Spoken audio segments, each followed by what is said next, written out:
Let's think about a second about freedom. I want to ask you a question. I'm wondering what it is you want that you sort of think you could get, but that you don't have yet. Not something you want like, I want $1 million. I mean, you could have that too, but what's something that's sort of more immediately at hand? What is one of those things? Maybe you want a raise, a clutter-free house, $1 million and a cup of coffee. These are our mugs, by the way. It says Art Before Housework, and you can get them at the realsambennett.com shop. Financial freedom, more clarity to figure out what I want to be when I grow up. Yep, I think you'll probably get some hands up for that. So now here's my question. Why don't you have that? Why don't you have that thing? Why don't you have more clarity? Why don't you have more time freedom, more financial freedom? What's in the way? What's getting in between you and it? Candy says she'd like to have more art friends. Yes, well, welcome to the community. These are the people. What's stopping you? What's getting in between you and that thing? Procrastination and doubt. Yep, big answer for a lot of us, right? You just keep sort of going, well, I don't have it, but it's not that big a deal. I can wait. I've got other things that are pressing. This person needs me. That person needs me. I'll wait till tomorrow. It's no big deal. But in fact, it ends up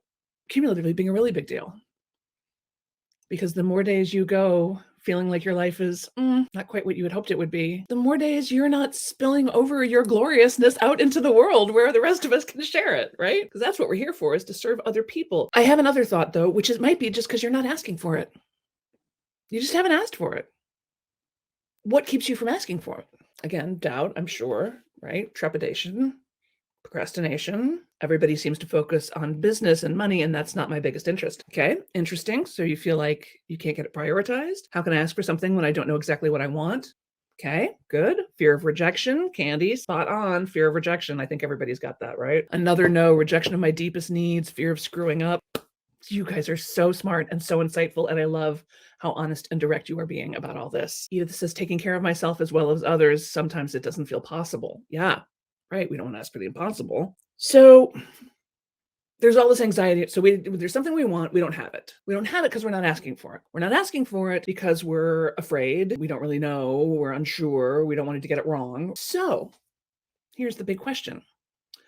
What is a circumstance in which you feel 1000% comfortable asking? Where is the situation where you're like, it just flies right out of your mouth? You don't think about it. Think about your life, even just today. Where is something that you just said, oh, honey, could you pass the sugar? Ooh, could you scratch my back? I'm sorry, do you have that in an extra large? Like, where's the circumstance that you just feel fine about asking? When it's for someone I love, says Rachel.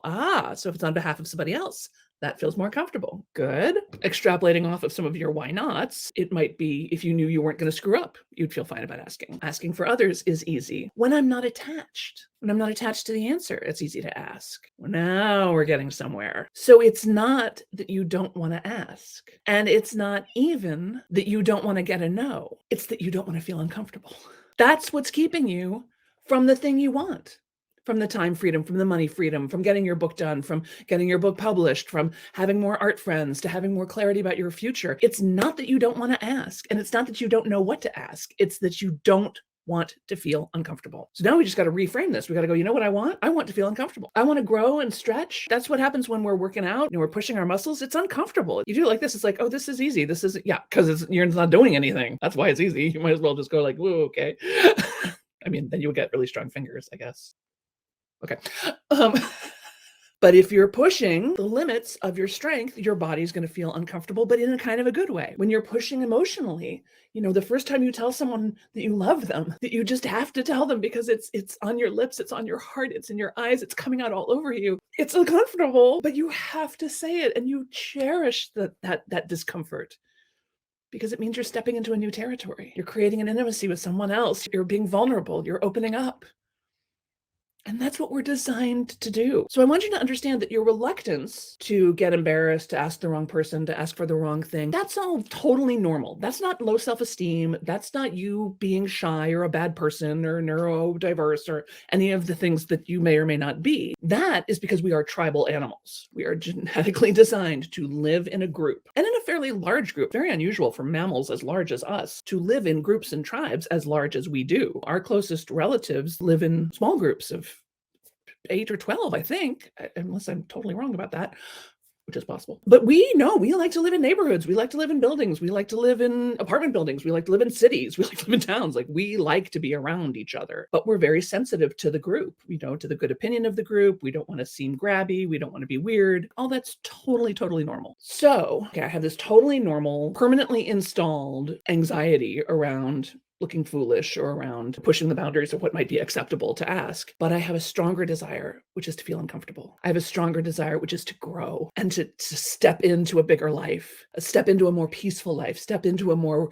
rich and rewarding life. And when you put that desire in front, then you're going to start to get what you want. You have to change the thing you think you want from the outcome. We know we need to get unattached to outcome. And that's one of the ways when it's easy to ask, when you're not attached to the outcome. When you ask and you're like, if they say yes, if they say no, I don't really care. Right. Then it's easy to ask. Practice that. Practice getting unattached to the outcome. I don't know if they're going to say yes or no, and I don't really care. 2, what I am attached to is growing. So if this is tickling you a little bit, if you're thinking like, I think Sam might be talking to me, oh my, and you want to think some more about how am I going to get to the point where I feel comfortable being uncomfortable and asking for what I want just for me, not on behalf of somebody else, but on behalf of me. I've got good news because I've prepped this whole training for Saturday, January 6th at 12 noon Eastern. If you are currently on my email list or getting the 12 days of gifting, 12 days of holiday gifting that we've been sending out every day, then you are already enrolled.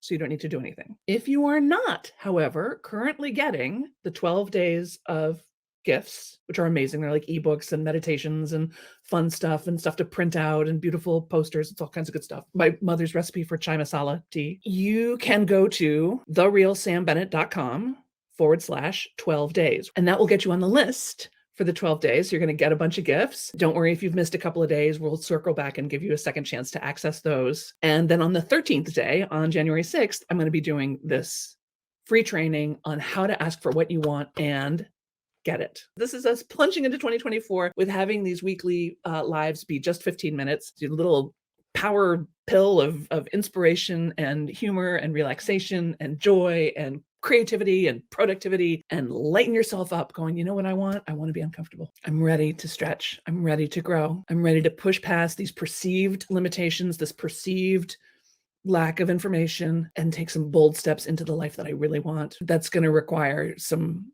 doing, right? Because saying, what if you don't know what you want? I can help you.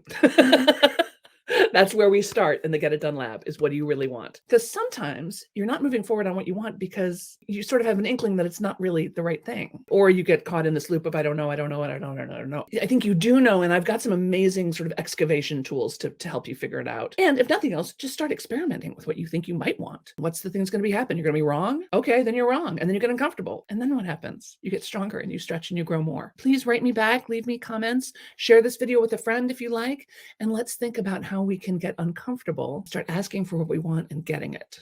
All right. And I will see you on January 6th. If not, I think we've got one more Thursday before that. So I'll see you next Thursday. Or maybe even before that. Maybe I'll go live some more. This is so fun. Okay. You ready? Let's inhale. 2, 3, 4. Hold. 2, 3, 4, 5, 6, 7. Exhale. 2, 3, 4, 5, 6, 7, 8. Mwah. Thanks, everybody. Thanks for doing this with me. This is so fun. You guys look great, by the way.